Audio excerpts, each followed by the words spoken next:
विधान परिषद में एक फोटो बड़ी तेजी से वायरल हुई थी। मूंछों को ताव देते हुए थे और वो थे सहारनपुर से समाजवादी पार्टी के एमएलसी शाहनवाज खान जी। मूंछों पर ताव था आपका, उस दिन मैंने फोटो देखा, काफी वायरल हुआ और उसके बाद आपने कई बड़े मुद्दे जो थे वो भी वहां पर सदन में उठाए थे, तो क्या कुछ कहेंगे आप? जी भाई, मूछें तो ठीक तो करूंगा ही। और फोटो मैंने कोई खिंचवाया तो था नहीं, सदन में अचानक खिंच गया था।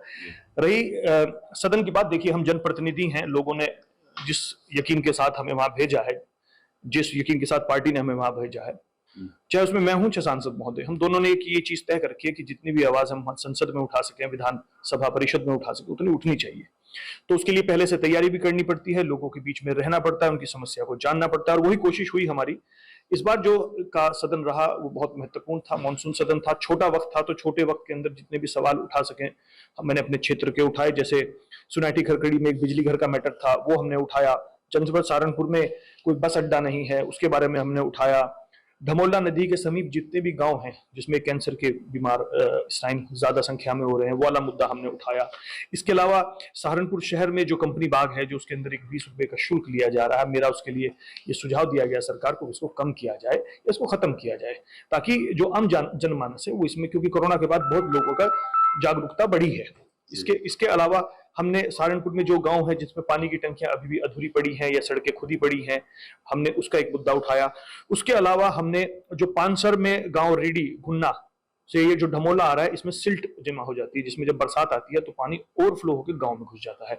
उसके लिए मैं खुद, बल्कि जल शक्ति मंत्री से खुद मुलाकात भी करी। इस बार तो यूनिवर्सिटी में भी पानी आ गया था, शाखा यूनिवर्सिटी में। वो उसकी बहुत बड़ी वजह ये होती है कि जो ये कनाल्स हैं जिससे कि पानी जाता है, जब उसमें सिल्ट जम जाती है तो वो पानी जो है वो एब्जॉर्ब ना होने की वजह से ओवरफ्लो होता है, जिसकी वजह से ये पानी फिर गांव में, या जैसे यूनिवर्सिटी में इस बार पानी आया वो हुआ।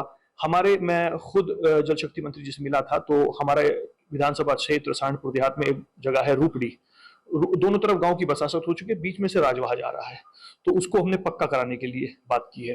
दूसरा जो खाताखेड़ी की मेन रोड है, जो हमने कल वहां कहा भी है, वो मुद्दा मैं खुद माननीय मुख्यमंत्री जी से मुलाकात की थी, मैंने उनसे वो मुद्दा भी कहा कि उस मुद्दे को ध्यान देना चाहिए, क्योंकि दुनिया भर से, विदेश से एक तो कारोबार पहले ही मंदा चल रहा है लकड़ी का, प्लस उस सड़क की हालात इतनी खराब है कि अगर कोई बाहर से एक्सपोर्टर या कोई खरीदने वाला आता भी है तो वो वहां पे नहीं जा पाता। तो उसका मुद्दा उठाया है और हम जल्द ही इसके लिए माननीय कमिश्नर साहब से, डीएम साहब से और नगर आयुक्त साहब से मुलाकात करेंगे। और ये भी हमने कहा है कि इस मसले को अगर हल नहीं किया गया तो फिर ये आंदोलन का एक रूप लेगा।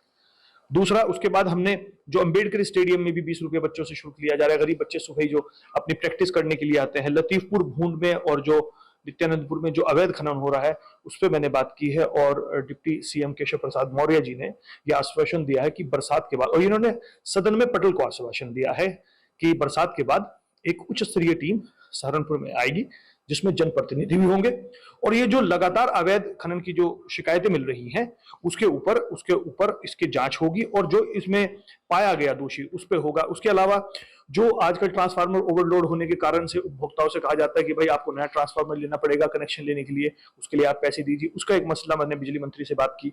लोदीपुर मार्ग पे जो पुलिया थी जो टूटी हुई थी, उसके निर्माण के लिए हमने आवाज उठाई। उसके अलावा जो सहारनपुर में जीआईएस सर्वे हुआ है, जिसकी व्यापारियों को सीधा उसकी चोट पहुंची है, मैंने उस पर एक सवाल उठाया। संभाल के शेख में और कई गांवों में 11,000 की लाइन जो है वो बसासत के ऊपर से गुजर रही है। ये मैं भी समझता हूं कि वो लाइन नहीं घरों के ऊपर से गुजरी, घर लाइन के नीचे आए, लेकिन जो चीज अब हो चुकी है उसको हम क्या बेहतर कर सकें, उसमें क्या हम फायदा कर सकें। इसके अलावा टोडर शुगर मिल में जो बकाया है उस पर हमने सवाल उठाया।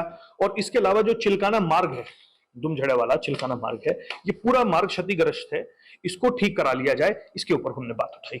मंत्री साहब, ये बताइए कि बस अड्डे की आपने बात कही है, हमने भी खबर चलाई थी, आपने देखा होगा कि सहारनपुर में 3 जगह से बसों का संचालन हो रहा है, लोगों को काफी दिक्कतें होती हैं।